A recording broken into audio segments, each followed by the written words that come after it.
আসসালামু আলাইকুম রহমতুল্লাহি বারাকাতুহু। আশা করি আপনারা সবাই ভালো আছেন। আল্লাহর অশেষ রহমতে আমিও ভালো আছি। তো আল্লাহ তাআলাই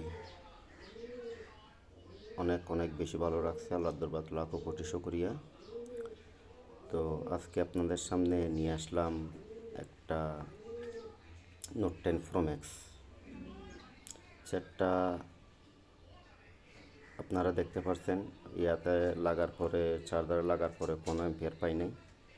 ওই মাইপে জুপে দেখার পরে দেখা যাচ্ছে সিপিইউতে সমস্যা, বা সিপিইউ এমএমসি দুটোটার মধ্যে সমস্যা। তো আমি যে ভাই আমার দিছিল উনি বলতেছে সেটটা আপডেট দিতে গিয়ে ডেট হয়ে গেছে, প্লাস প্লাস করে দেখছে, পাওয়ার আসে নাই। তো যিনি যে টেকনিশিয়ান ভাইয়ের কাছে নিয়ে গেছে উনি অবশ্যই রিভুল করে দেখছে। রিভুল খুব সুন্দর হয়েছে দেখা যাচ্ছে। তো আমিও বরাবর সিপিইউ র্যাম তুলে ফেললাম, তোলার পরে দেখতেছি যে দুটো ফাউল ছিল, কিন্তু টেকনিশিয়ান ভাই যিনি রিভুল করছে উনি হয়তো বুঝতে পারে নাই এই দুইটা পিন।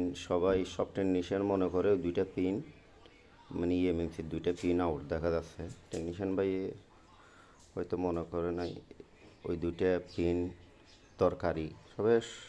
আমরা সবাই মনে করি যে ওই দুইটা পিন না থাকলেও সেট রান হবে, কিন্তু কিছু কিছু সেটের ক্ষেত্রে, এই দেখতে পাচ্ছেন আপনারা দুইটা পিন, কিছু কিছু সেটের ক্ষেত্রে দুইটা পিন না থাকলে রান হবে। ওই দুইটার মধ্যে কোনো মান দেখাবে না, তবে ওই দুইটা কিছু কিছু সেটের ক্ষেত্রে ওই দুইটা জিনিস জরুরি সেটের জন্য, মানে র্যামের জন্য জরুরি। ওই দুইটা না থাকলে সেট রান হওয়ার সম্ভাবনা নাই। সম্ভাবনা বলতে টোটালি রান হবে না। তো তো রিভোল সিপিইউ টিপিউ ভালো করে পরিষ্কার করে নিলাম, তবে সিপিইউ ভালো করে পরিষ্কার করে নাই উনি। সিপিইউ টিপিউ ভালো করে পরিষ্কার করে নিলাম, তারপরে এমএমসি দেখা যাচ্ছে যে এমএমসির মধ্যেও পিন অ্যাটাচ করে ফেলছে। এমএমসি পরিষ্কার করার পর দেখা যাচ্ছে আমার গ্লু লাগানোর দরকার। তো গ্লু ইউভি লাগাইয়া ইয়া করলাম,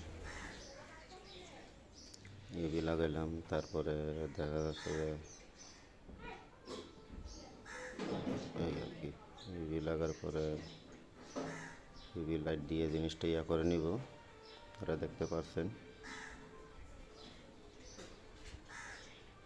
দেখতে পাচ্ছেন ইউভি লাইট লাগাইছি। তারপরে সিপিইউ রিভোল করবো। দেখতে পাচ্ছেন সিপিইউ আসলে রিভোলের ভিডিওটা দিতে চাই না, তবে অনেকে মনে করে যে এটা মনে হয় সিপিইউ রিভোল করে নাই। যারা নতুন টেকনিশিয়ান বাইরে আছেন তাদের দেখার সুবিধার্থে সিপিইউ রিভোলে দিলাম।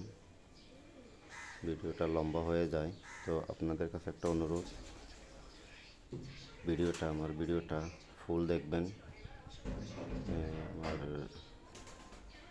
প্রোফাইলটা ফলো দিয়ে রাখবেন। আপনাদের কাছে আরও নতুন এরকম কিছু শিক্ষণীয় ভিডিও দিতে পারি মতো।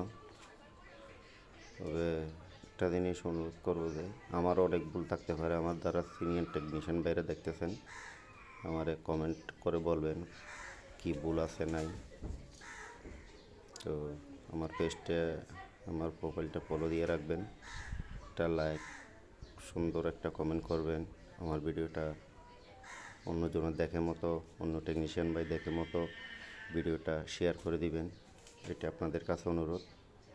কোনো ভিডিওর মধ্যে আশা করি বলি নাই যে মানে আমার ভিডিওটা, আমার প্রোফাইলটা ফলো দিয়ে রাখেন, এই কথাটা বলি নাই। তবে ফলো না দিলে তো অন্য টেকনিশিয়ান ভাইরা দেখবে না। তো এই শেষ, এখন মাদারবোর্ডে ইনস্টল করব। সুন্দর করে ইনস্টল করে মার্ক দেখে সুন্দর করে জিনিসটা বসায় নিতে হবে। বসায় নেওয়ার পরে একটা জিনিস খেয়াল রাখবেন, সবসময় সুন্দর করে আগে করে বসায় দিবেন। তারপরে হিট দিয়ে সুন্দর করে জিনিসটা একটু ঠান্ডা করবেন।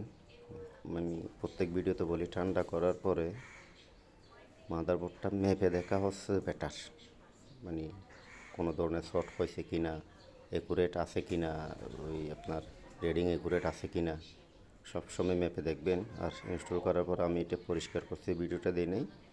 ইনস্টল করার পর বোর্ড ঠান্ডা হওয়ার পরে ওই ফ্যাসগুলো পরিষ্কার করে দিই। তো ম্যাপে দেখার পরে আলহামদুলিল্লাহ আমাদের সেটটা রান হয়ে গেছে। আজকে এই পর্যন্ত, সবাই ভালো থাকবেন, দোয়া করবেন। আসসালামু আলাইকুম রহমতুল্লাহি ওয়া বারাকাতুহু।